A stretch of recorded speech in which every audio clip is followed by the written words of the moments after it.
Hi guys, welcome to Dharshi's kitchen. Today வந்து paneer butter masala எப்படி செய்யலான்னு பார்க்கலாம் நம்ம ஸ்டைலில்.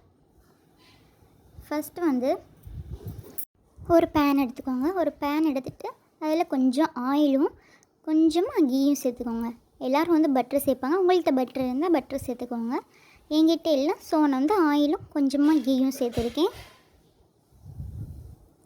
இப்போ அதில் வந்து பட்டை, 2 கிராம்பு, 4 ஏலக்காய். நான் சின்னமாக இருக்கிறதுனால 4 சேர்த்துருக்கேன். உங்களுக்கு கொஞ்சம் பெருசாக இருந்துச்சுன்னா நீங்கள் வந்து 2 சேர்த்துக்கோங்க. அதோட 2 பச்சை மிளகாவை கீரை சேர்த்துருக்கேன். இதோட வந்து கேஷ்யூஸ் வந்து ஆட் பண்ணிக்கோங்க. கொஞ்சம் நிறையவே சேர்த்துக்கோங்க, அப்போ தான் அதோட டேஸ்ட் வந்து பன்னீர் பட்டர் மசாலா ஹெவியாக இருக்கும். லைட்டாக கோல்டன் ப்ரௌன் வர வரைக்கும் ரோஸ்ட் பண்ணிக்கோங்க. ரோஸ்ட் பண்ணிவிட்டு அதோட ஆனியன் சேர்த்துக்கோங்க. நான் வந்து ஒரு 3 பெரிய சைஸ் ஆனியன் எடுத்துருக்கேன். ஆனியன் போட்டு கொஞ்சம் மிக்ஸ் பண்ணிவிட்டு அதோட கொஞ்சமாக கார்லிக் சேர்த்துக்கோங்க. அதே ஒரு மிக்ஸ் பண்ணிவிட்டு கொஞ்சம் சால்ட் சேர்த்துக்கோங்க. சால்ட் சேர்த்துட்டு ஓரளவு வந்து கண்ணாடி பதம் வர வரைக்கும் மிக்ஸ் பண்ணிக்கோங்க. நல்லா மிக்ஸ் பண்ணிட்ட பிறகு அப்புறம் டொமேட்டோ அதோட ஆட் பண்ணிக்குவோம். நான் வந்து ஒரு 4 பெரிய சைஸ் தக்காளி எடுத்திருக்கேன். அதை இதோடு சேர்த்து ஜஸ்ட் மிக்ஸ் பண்ணிக்குவோம். அதோட பன்னீரை வந்து க்யூபாக சின்னமாக கட் பண்ணி சேர்த்துக்குவோம். எங்களுக்கு இப்போதைக்கு சின்னமாக இருந்தால் பிடிக்கும். உங்களுக்கு எப்படி விருப்பமோ அதை மாதிரி கட் பண்ணிக்கோங்க. அதை எல்லாத்தையும் ஒரு பவுலில் போட்டு கொஞ்சமாக ஹாட் வாட்டரை அதில் வந்து ஊற்றி ஒரு 10 மினிட்ஸ் வந்து அப்படியே அதை விட்டுருங்க. 10 மினிட்ஸ்க்கு அப்புறம் வந்து அந்த ஹாட் வாட்டரை தனியாக எடுத்துகிட்டு அந்த பன்னீரை மட்டும் தனியாக வச்சுக்கோங்க, சேவ் பண்ணி வச்சுக்கோங்க. நெக்ஸ்ட்டு ஒரு பெரிய மிக்ஸி ஜார் எடுத்துக்கோங்க.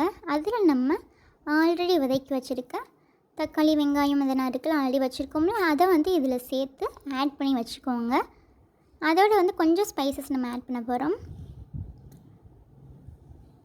கொஞ்சம் காரமாக இருக்கிறதுக்காண்டி 4 டேபிள் ஸ்பூன் வந்து, அதாவது 4 டேபிள் ஸ்பூன் வந்து சில்லி பவுட்ரு ஆட் பண்ணிக்கிறோம்.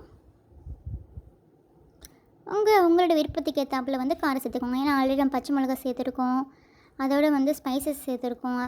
ஸோ உங்களுக்கு எப்படி விருப்பமோ அதளவுக்கு சேர்த்துக்கோங்க. எனக்கு உரப்பு வந்து கொஞ்சம் கூட வேணும், அதுக்கு நான் சேர்த்துருக்கேன். அதோடு வந்து 1 டீஸ்பூன் வந்து டர்மரிக் பவுடரும் 1/2 டீஸ்பூன் வந்து ஜீரகத்தூளும் சேர்த்துருக்கேன். அதோட 1 டேபிள் ஸ்பூன் வந்து மல்லித்தூள் சேர்த்துருக்கேன்.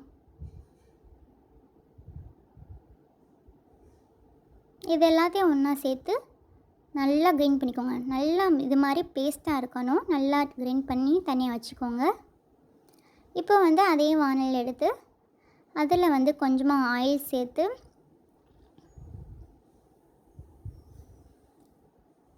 நல்லா ஆயில் வந்து சூடான பிறகு அதில் வந்து பச்சை மிளகா 2 பச்சை மிளகாவை கீறிட்டு சேர்த்துருக்கேன். சேர்த்துட்டு அதோடு நம்ம அரைச்சி வச்சுருக்கோம்ல ஆல்ரெடி அந்த பேஸ்ட்டே வந்து உள்ளே சேர்த்து ஃபுல்லாக எல்லாத்தையும் சேர்த்துட்டு கொஞ்சமாக தண்ணி ஊற்றி சேர்த்து வச்சுருக்கேன். அது நல்லா கொதிச்ச உடனே ஃப்ரெஷ் க்ரீம் வந்து அதை ஆட் பண்ணிக்கணும். நான் வந்து ஃப்ரிட்ஜ்லேயே வச்சனால வந்து அது எடுக்க ரொம்ப கஷ்டமாக இருந்துச்சு. ஸோ இங்கே வந்து செய்கிறதுக்கு முன்னாடி ஃப்ரெஷ் க்ரீமை வந்து கொஞ்சம் வெளியில் எடுத்து வச்சுருங்க. வச்சு அதோடு ஆட் பண்ணிக்கோங்க. நான் கொஞ்சம் நிறையா தான் ஆட் பண்ணேன், ஆனால் அந்த வீடியோவில் வந்து நான் எடுக்க மறந்துட்டேன். கொஞ்சம் எவ்வளோக்கு ஃப்ரெஷ் க்ரீம் ஆட் பண்ணுறோமோ அந்தளவுக்கு நம்ம டேஸ்ட்டு கிடைக்கும். ஸோ கொஞ்சம் நிறையா ஆட் பண்ணிக்கோங்க. ஒரு 5 டேபிள் ஸ்பூன் ஃப்ரெஷ் க்ரீம் வந்து ஆட் பண்ணிக்கோங்க. நான் ஆட் பண்ணது வந்து வீடியோவில் வரலை, எடுக்க மறந்துட்டேன். ஸோ அதை ஆட் பண்ணிவிட்டு நல்லா ஒரு மிக்ஸ் பண்ணிவிட்டு அது கொஞ்சம் கொதிக்கணும். கொதிச்சிருச்சு அப்படின்னா அதோடு நம்ம ஆல்ரெடி வச்சுருக்கோம்ல பன்னீர் வச்சுருக்கோம்ல, அதை வந்து தண்ணி நல்லா ஸ்ட்ரெயின் பண்ணிவிட்டு வெறும் பன்னீரை மட்டும் ஒரு சேர்ப்போம். அது ஆல்ரெடி நம்ம சுடுதண்ணில் போட்டோன்னா அதுவே கொஞ்சம் சாஃப்டாக இருக்கும். சுடுதண்ணில் போடலாட்டி ஹார்டாயிரும்.